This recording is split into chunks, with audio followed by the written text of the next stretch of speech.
Some women are in love and some are just trying not to be alone. The tricky part, from the outside, they can look exactly the same. So today, I'm going to help you to figure this out once and for all. If you're choosing a partner because they truly fit your future or because you're avoiding the discomfort of being by yourself. By the end of this, you should have a clear, no guessing needed checklist to spot the difference between real, lasting love and companionship that's just filling a temporary gap. So you can stop wasting time and start building the relationship that you really want. Welcome to Love Restored. I am your host, Marshaun Olanyan, and you are listening to and or watching KCCR Brownstone Cityscapes Radio. For this next 30 minutes, we are talking about love versus loneliness and how to tell the difference between the two. Now, last week we talked about dating from your future or from your past. This week, again, we're talking about love versus loneliness because Love Restored was started in order to give you a clear picture on how to show up and be better while you are out here dating and trying to figure out if this person, your potential partner, is right for you. So you continue to see this person, how much time, energy, and effort are you expected to put into this before you make a informed decision to say, yes, I'm gonna continue, or no, this is not for me, and be okay with walking away. That is what Love Restored is all about. I'm your favorite host, Marshaun Olanyan. So let's jump into this episode today, love versus loneliness. Now, first of all, let's go ahead and define the two. Let's define the two. So love versus loneliness. Love, it is a choice built on emotional safety, where there are shared values, and there is a mutual investment. You feel fulfilled and happy when you're alone and or with your partner. But the person adds to your joy. They are not the person that has to make you happy. You are already happy. You know that happiness is a choice. You love your life. You love your partner, not because you love your life, not because you're in a relationship. You love your life just because you love life. You love being who you are. You love being by yourself, but you also love being in relationship and with your partner. You're not afraid of being alone. That's love. That's love. That's love, right? Now, let's think about loneliness when we are trying to choose partners from loneliness and or what loneliness is. Tongue twister. Loneliness is a reaction. It's a reaction to emptiness or the fear of being alone, the opposite of love. When you think about loneliness, you seek someone to distract from your discomfort rather than build a healthy connection with the person. So that is love versus loneliness. Essentially, pretty much opposite of each other, right? So love, it's a choice. You notice there's safety, there's values there. And then loneliness, you're choosing them because you're trying not to be alone, or you're trying to get away from that discomfort. So that's the difference, right? So now, an example of this is love is where I enjoy my life, or I enjoy my friendships.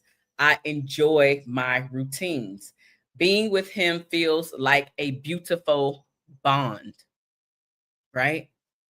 Loneliness, you would say it completely different. It's like, if I just have to spend another Saturday by myself. So I'm not going to do that. I'm going to find a way to go out with him, even though I don't really want to, or I don't click with his people. I just don't really want to be out on the scene. I'm still going to do that because I'm lonely. That's what it kind of looks like. Love, you like, I'm good. I could go with him, but I'm good being by myself. Loneliness is more scarcity and anxious ridden. It's like, well, I just don't want to spend Saturday alone. So I have to do something. Okay, so he invited me, so I have to go, even though I really don't want to go. I don't really want to be in that company, but I'm going to do it. That's the difference. The feeling is different. The way that you have even said the words are different. When you're speaking in love, you're speaking from a place of confidence, from a place of strength, from a place of knowing, a place of, it's okay, I'm good. But when there is loneliness involved, there is where the anxiety comes in, or the insecurities stir up. And it's not like you're making a conscious decision in the moment for you. You're doing something because you just don't want to be alone. And most people that don't want to be alone and or feel lonely is because they haven't figured out how to love and choose one's self. They feel like if I'm not being chosen in my friendships, if I'm not being chosen by my man, something is wrong with me. Love versus loneliness. Okay. There is an emotional state when you're choosing. So, love-based choices. You're calm, you're clear-headed, you're not rushing. You are okay if it works out, and you're okay if it doesn't. Fear, loneliness based, anxious, you're impulsive, you're grasping for attention. Like, oh, pick me, look at me, somebody look at me. Unfortunately, when you're lonely, you have a tendency to ignore the red flags early on because something feels better than nothing. And when something feels better than nothing, we usually get ourselves into trouble, and we usually find ourselves in situations in which, like, oh my God, I can't believe I'm in this situation. And a lot of it is because you haven't dealt with your feelings of loneliness. You haven't dealt with your feelings of you being worthy enough. You haven't started to do that inner work that I spoke about last week and that I've been talking about, because you're scared of what comes up. And healing doesn't feel good at all. When you're starting to heal, a lot of stuff is going to come up, and it doesn't feel good to have to face those things. And that is what most people are scared of, why they don't deal with their demons, if you will. They would rather live in this false reality of the things that they know, even though this thing is not comfortable. This is what they know. So there is a level of comfort to it. But they hate it. They hate the feeling. They hate the disappointment. They hate that they're anxious. They hate what they allow other people to do to them, to say to them. They hate their reaction. But until they do the work, and if this is you, until you do the work, until you come face to face with that stuff that you haven't dealt with and peel back you as an onion, whether you have done this through exercises of journaling, or you've worked with a coach, you work with a therapist, to really understand the real you and why you are you, why you speak the way you do, why you show up the way that you show up, why you flinch if somebody touches you, really just dealing with, why do I feel sad when he leaves? Even though you know he's coming back, but you feel sad every time he walks out the door, or if he chooses to hang out with somebody else other than yourself. Have to figure out why all of these things are coming up and why you are showing up, why you feel like he's choosing other people over you, or he doesn't want to spend the time with you. A lot of that is you. And here, that inner voice that's talking to you, feeding you all of this negativity. Some of it may be true, but the majority is not. And the thing about that inner voice, most of the time it's not ours. We've taken it on as ours over a period of time, but it's because it started. Somebody else gave us that voice. Somebody else gave us that voice. But that's loneliness. That is not love. That is the loneliness speaking. Okay. That's the emotional state.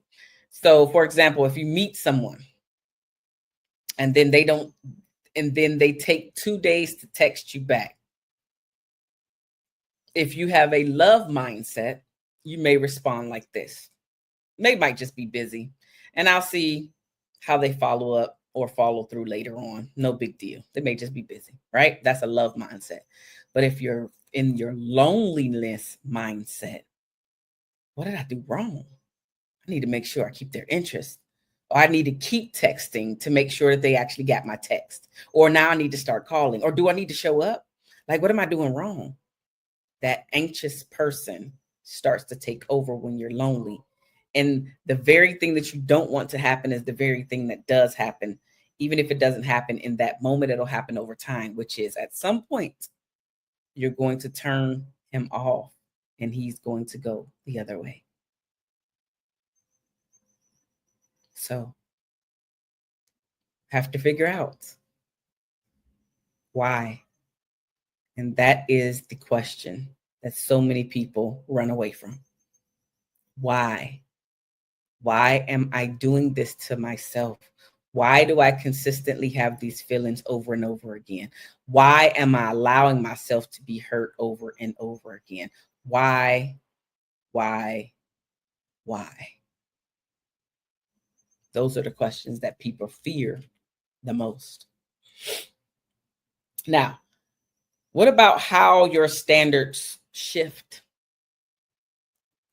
When there's a love mindset or a love about yourself, you keep your standards consistent whether you're single or not.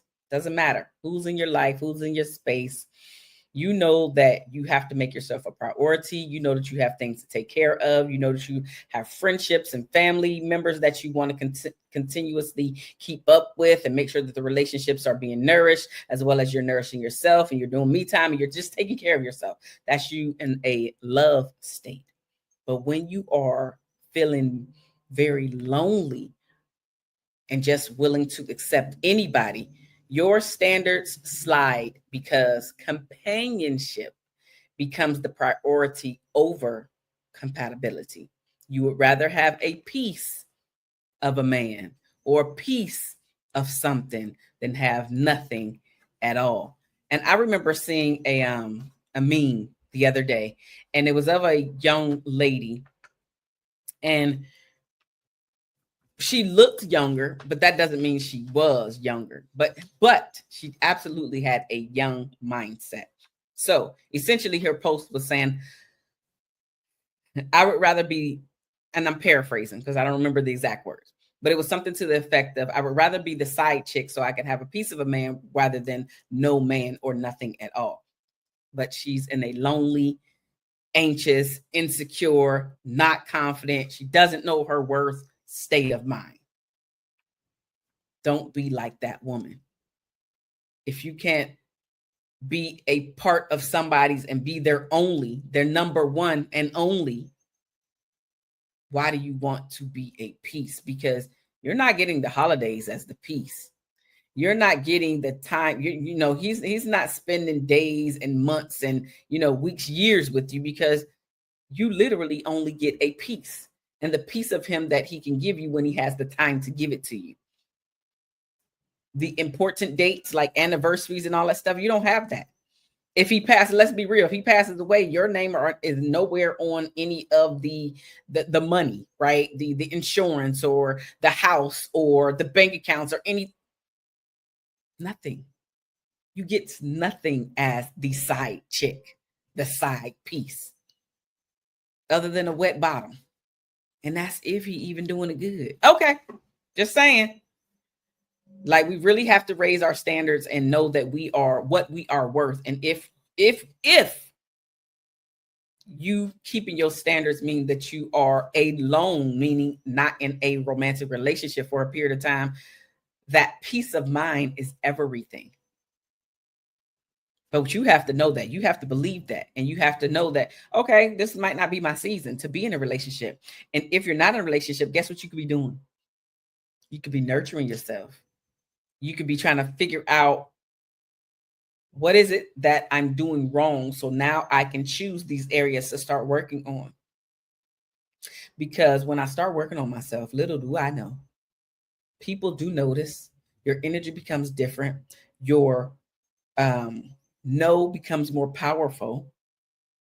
People start to look at you and respect you differently than they ever have before. All because you started to respect yourself, because you understand the worth that you're bringing to the table. And it's all a very powerful thing that you do for yourself. And when you do these things for yourself, it really is like a trickle effect. The people around you are going to start noticing the changes in you. They may not be able to pinpoint and say, I noticed that you start working on yourself and you seem different. They may not do any of that, but they're like, what you doing? We used to hang out all the time, or you used to allow men to do. And most of the time, those ending of the sentences are not in the positive light. And then you could just let them know, you know what? I just got tired of putting the blame on everybody else and making it everybody else's fault while my life is the way that my life is. You start taking accountability. You start owning your stuff. And when you start owning your stuff and taking accountability, you become even that more attractive. And others will want to become like you.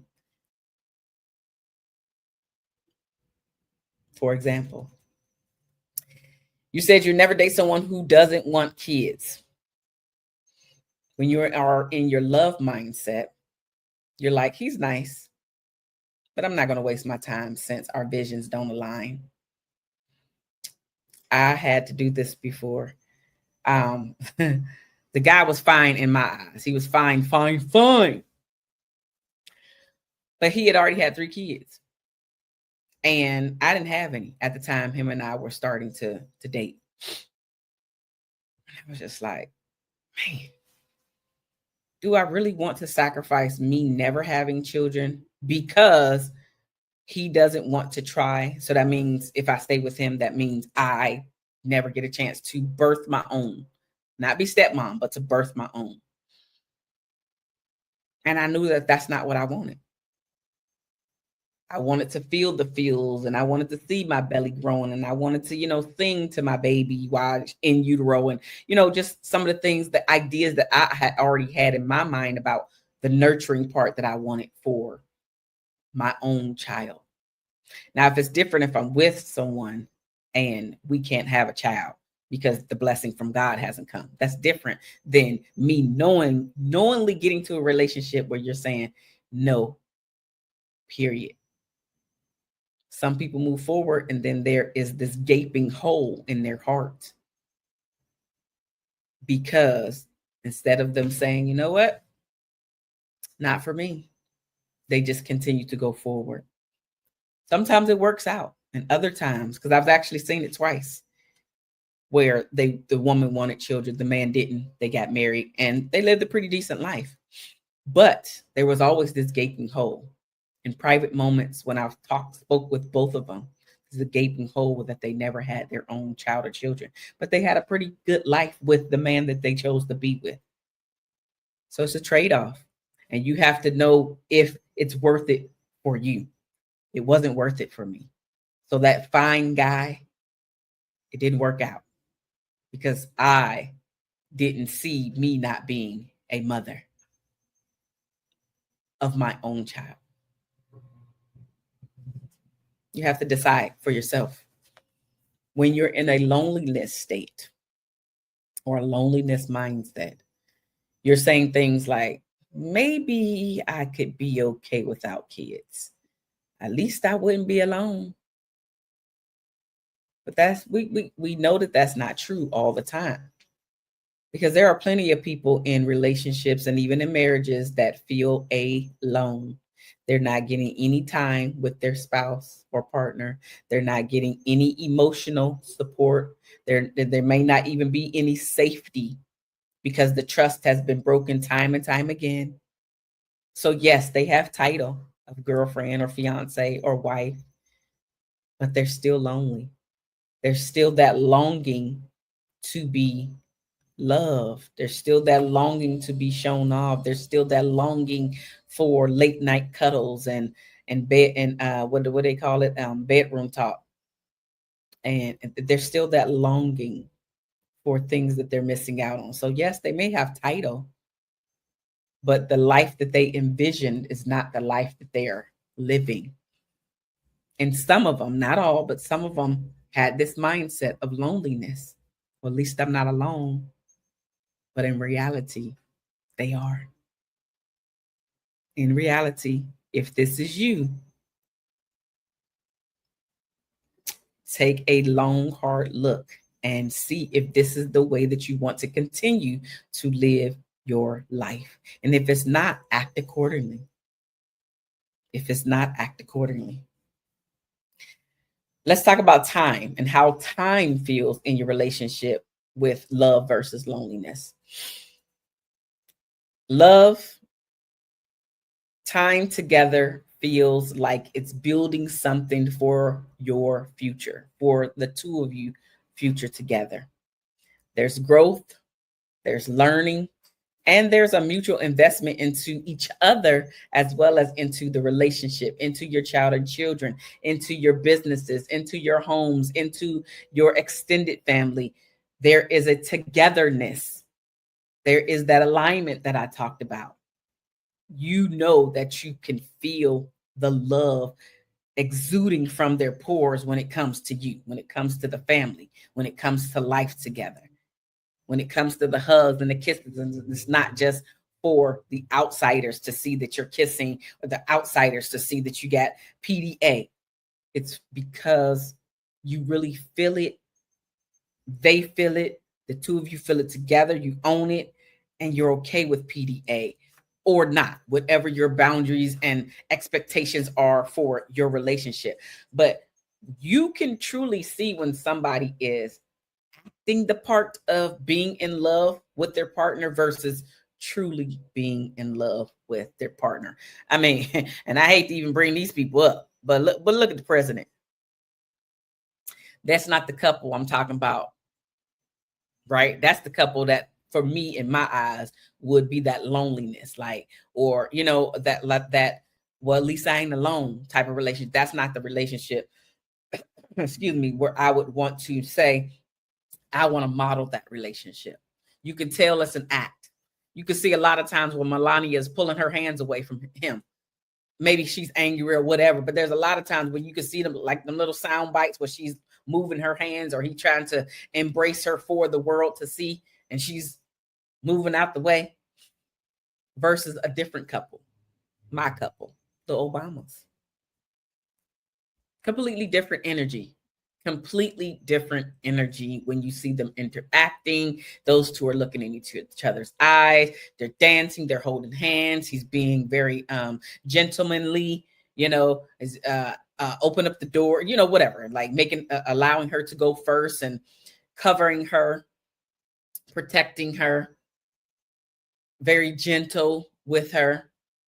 And Michelle, she's absolutely said, they definitely have arguments and all this other stuff, but you can tell that they truly are for one another.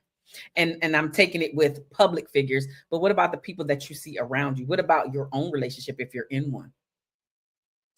Which one of those couples do you see yourself closer to? Is it the Trumps that pretend PDA out in the world because people see you, but you can tell it's an act? Or is it more that for real love, the mutual, the Obamas? Just think about which relationship you want yours to model more closely to. And again, it doesn't have to be those public figures. Most people know both public figures, which is why I use them. But think about closer to home, those relationships that you can model. And again, if you're in one, what about your own? On which side of the spectrum? How does time feel in the relationship with your partner, with the person that you chose? For example, when they're in love, you're like, I'm learning so much about him. And we're talking all the time about our goals, our vision for the future, our goal for the family, our. We. It's not my or I. The words that we choose are even different when we're in love. When there's loneliness, the words are I and my. There is no our, because you don't feel our. You don't see our. There is no example of an our. It's not really going anywhere, but it's better than me alone. Like, that's a common theme. It's better than being alone. Whatever the sentence is, it's better than being alone. And I would like to ask, is it really true? Is it better than being alone? Because at least when you're alone, you can get some fulfillment. It may not be the romantic fulfillment that you want in this moment, but all that toxic energy, gone. You walking into your space and feeling like you have to protect yourself mentally, emotionally, sometimes physically, gone. Constant arguing, toxicity, just all the time, being stressed out all the time, gone. Worrying if he's out there cheating, gone. Worrying if he's coming home because, maybe he lives a fast life, gone. Like, all of those things, when you're living lonely in a relationship, disappears once you choose you. Once you choose you, because some people that are not in relationships are not lonely. I'm one of them. I'm not in a relationship right now, but I'm not lonely. I don't feel, oh my God, I must be in a relationship. I would like one, but I want a healthy one. I want one where I can truly just be me. I could be serious, as you can see, but I can also be a silly goofball. You don't get to see that side of me, because that's not what we're here for. But my friends and people that are very close to me, they know I'm a goofball. I'm very silly, but I can hold an intelligent conversation. I can be serious when I need to be, but I can let down my guard and my hair when I need to. I don't need to be in control all the time, but when it's warranted, I can actually take control and do what needs to be done. But I'm not out there searching for a man. I'm searching for how I could be better and working on me and doing the things that I need to do. That's what I'm actively doing. And if and when a man comes in my life and he's trying to pursue me, we'll see what happens. There's actually a guy that I've been talking to for years, off and on. He called me the other day. I looked at the phone and I just didn't even look at it and respond, because I'm not looking for part-time anything. You're either ready to do it and let's do this thing, or you're not. And I'm okay if you're not. But a lot of the wasted time and space that I did in my 20s and 30s, I no longer do that. I'm late 40s, past that stage.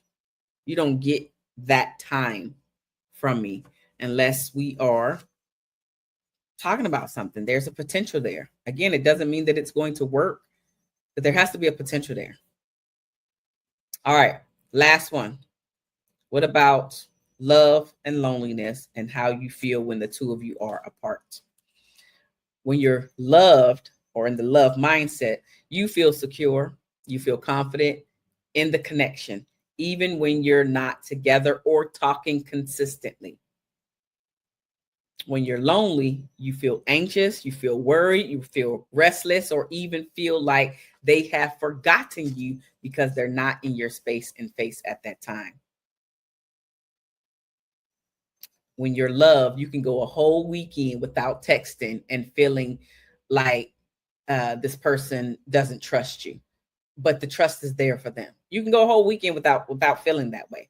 But when you're lonely, you start to overthink everything. And after a few hours without a response, you are pretty much going crazy bananas. You don't have to do that. Think about which side of the spectrum you are on. My question is, are you more on the love side based off of what I described today and used in the examples? or are you more on the lonely side? Only you can be truthful with where you are. And if you're looking to be better, I highly recommend that you download a copy of How to Date, How Confident Women Date Differently. I'm gonna put that link in the show notes. I love you guys, and there's nothing that you can do about it. And I will see you on the next episode.